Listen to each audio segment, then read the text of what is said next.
تو انزل الناس منازلہم میں ہم سے نا وہ پہچان نہیں ہو پاتی، تو ہم بڑے بڑے ہیرے ضائع کر بیٹھتے ہیں۔ پھر اللہ تعالیٰ نے اس کا جانا جلدی لکھا تھا۔ میں گیا جمعے کو ان کے ہاں، تو اس کی بیگم بہت رو رہی تھیں اور کہہ رہی تھیں کہ مجھے آج کل کہہ رہا تھا کہ دیکھو عائشہ میرے پاس ٹائم تھوڑا ہے، جلدی کر لو بچوں کی شادیاں، اور دیکھو تم ناراض نہ ہونا، میں نے اللہ سے اب اس کے راستے کی شہادت مانگی ہے، تو تم پریشان نہ ہونا میرے بعد، میرے بچے تمہاری خدمت کریں گے، سہیل بھائی تمہاری ضرورتوں کا خیال رکھیں گے، میں نے اللہ سے شہادت مانگی ہے، مجھے لگتا ہے میری عمر بس 52 سال ہی ہے، 52 سال کی عمر میں انتقال ہو۔ تو کہنے لگی میں نے اس سے کہا تیری ماں 75 سال کی عمر میں مری، تیرا باپ 80 سال کی عمر میں مرا، تو کیوں ابھی سے موت کر رہا ہے؟ کہتا بس مجھے لگتا ہے میرے 52 سال ہی ہیں، لہذا پریشان نہ ہونا میرے بعد، اللہ تمہیں ضائع نہیں کرے گا، تمہارے بچے تمہاری خدمت کریں گے، سہیل بھائی تمہاری ضرورتیں دیکھیں گے۔ تو میں نے اپنے اللہ سے مانگا کہ میں اس کے راستے میں اپنی جان دوں، تو کہاں سے تقدیر نے اس کو اٹھایا،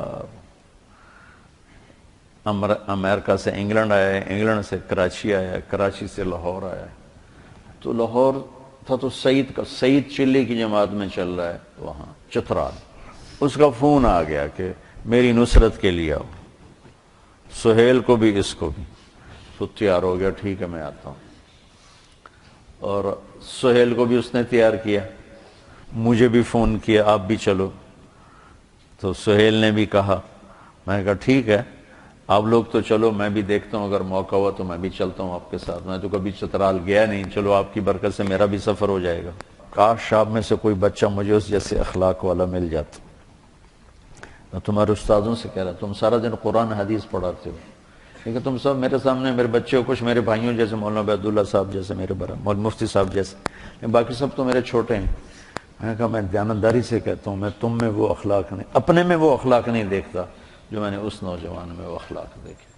تو سٹیج پر جب اداکار آتا ہے تو اس کے آنے کا جو وہ ہوتا ہے نا، اس کو کہتے ہیں انٹری، وہ اگر ایسی ہو کہ مجمع اثر لے لے تو پھر وہ چھا جاتا ہے۔ وہ آئے جواد وسیم کی طرح پیٹ نکال کے تو وہ کبھی بھی سٹیج پہ مشہور نہیں ہو سکا۔ تو ایک اداکار کا آنا یہ بڑا قیمت رکھتا ہے۔ ایک جب وہ اپنا پروگرام یا اپنا حصہ ختم کر کے جب نکلتا ہے پیچھے، ایک وہ بیچ میں کچا پکا بھی ہو جائے تو کوئی فرق نہیں پڑتا، لیکن اس کا آنا بھی ہونا چاہیے گرم جوشی کا، اور جانا بھی ہونا چاہیے گرم جوشی کا، تو پھر بیچ کا جو کچا تاثر ہے یا تھوڑا جو ڈاؤن ہوتا ہے وہ لوگ بھول جاتے ہیں۔ تو پھر میں وہ اس کو تشبیہ دیا کرتا تھا، میں کہا جنید تیری انٹری بڑی زبردست ہوتی ہے۔ مجھے اتنے لوگ فون کرتے ہیں، کبھی کوئی ایسے نہیں گرم جوشی، کبھی کسی نے مجھے اتنی گرم جوشی سے کبھی نہیں کہا مولانا مولانا مولانا، چاہے دن میں 10 دفعہ فون کرو، اسی گرم جوشی کے ساتھ بول۔ یہ میرے والد مرحوم میں عادت تھی کہ وہ جس کو ملتے تھے آؤ جی ایسے کر کے ملتے تھے، لوگ ساری زندگی یاد رکھتے تھے۔ وہ پہلی انٹری ایسی ڈالتے تھے، حالانکہ وہ بڑے غصے والے تھے، لیکن پہلی انٹری ایسے آؤ جی تو وہ لوگ ساری زندگی یاد رکھتے۔ اب مجھ سے وہ ہوتا ہی نہیں ہے۔ ایک دفعہ ہمارا نائی، میں نے شاید پہلے بھی سنایا آپ کو، عبدالشکور مرحوم فوت ہو گیا، مجھ سے کہنے لگا مولانا صاحب توڑے دیرے آمن دی کوئی چس کوئی نہیں، آپ کے دیرے آنے کا کوئی مزہ کوئی نہیں۔ میں کہا کیوں؟ اچھا میں نے اس کو گھر بنوا کے دیا، اس کا سارا خرچہ میرے ذمے، اس کے بچوں کا، اس کی بیگم کا، اس کی بیماری کا، بچوں کی شادی کا، بچیوں کی شادی کا، سارا خرچہ میرے ذمے، سال کی گندم سارا میرے ذمے۔ میرے باپ نے ایسا کبھی نہیں کیا تھا، شاید کبھی 5-10 روپے دیتے ہوں اس توتے کے، اور یہ سارا کچھ میں کر رہا ہوں، اور اب اس کے مرنے کے بعد بھی اس کا وظیفہ اسی طرح چل رہا ہے، میں نے اس کو بند نہیں کیا۔ لیکن گرم جوشی اور ٹھنڈے پن کا کتنا اثر ہوتا ہے۔ کہنے لگا مولانا صاحب توڑے دیرے آمن دی چس کوئی۔ میں کیوں؟ کہ جب میاں صاحب ہوندے ہیں یعنی میرے والد.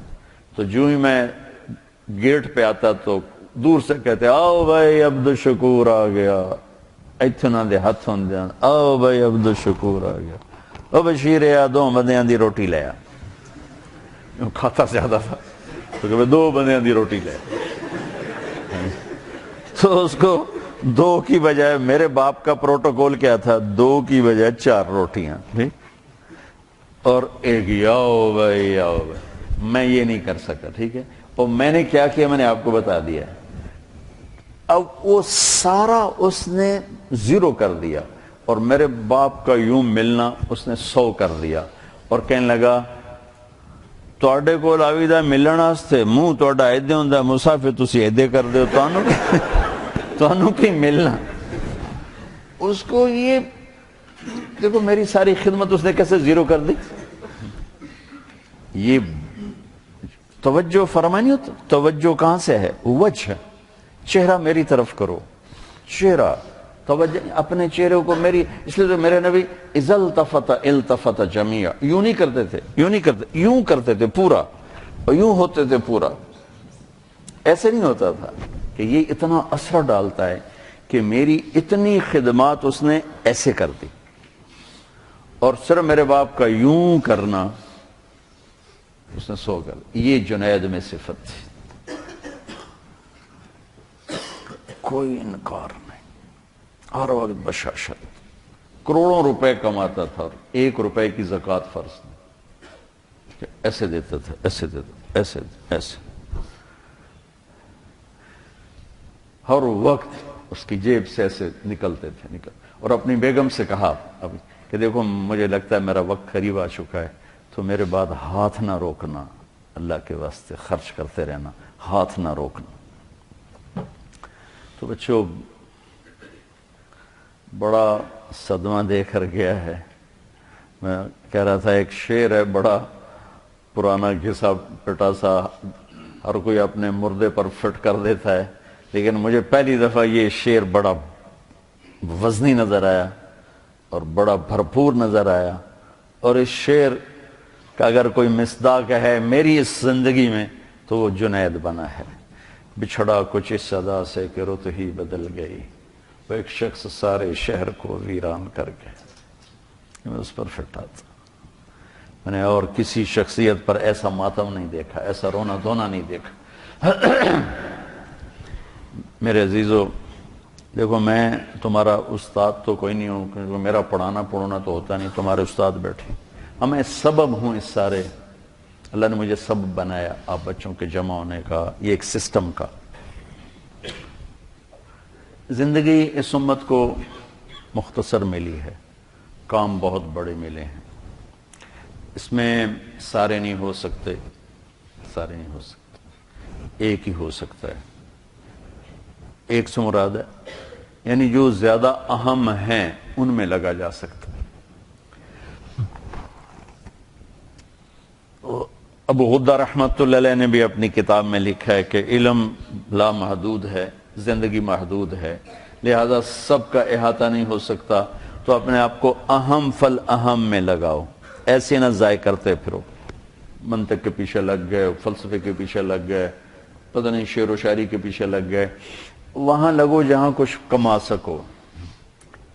آپ میری سب سے قیمتی متاع ہو.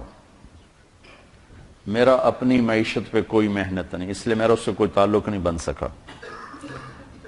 گھر میں میرا رہنا واجبی سا. میری محنت جو بھی ہے, ٹوٹی پھوٹی محنت کا لفظ تو کہنا ہی توہین ہے, جو بھی گزری آوارہ گردی گزری, اب جیسے بھی گزری, جوتیاں چٹ کھاتے گزری. تو اب لوگ نا میرا سرمایہ ہو. اور جب آدمی کے پاس سرمایہ تھوڑا ہو نا تو وہ چاہتا ہے کسی اچھے کاروبار میں لگے تاکہ پروفٹ زیادہ ہو. جس فصل میں منافع زیادہ ہو وہ لگاتے ہیں. بازار میں جو سودا زیادہ بکتا ہو وہ رکھتے ہیں. تو جنید کی موت نے پھر میرے پر تبلیغ کی ہیبت طاری کر دی کہ ایسے ہیرے لاکھوں کروڑوں پڑے ہوئے ہیں, خانقاہ والے چل کے نہیں جاتے، مدرسہ والے چل کے نہیں جاتے، تبلیغ والے چل کے جاتے، جو انبیاء کی سنت، جو انبیاء کا شیوا ہے کہ گالیاں کھا کے پھر دستک دیں۔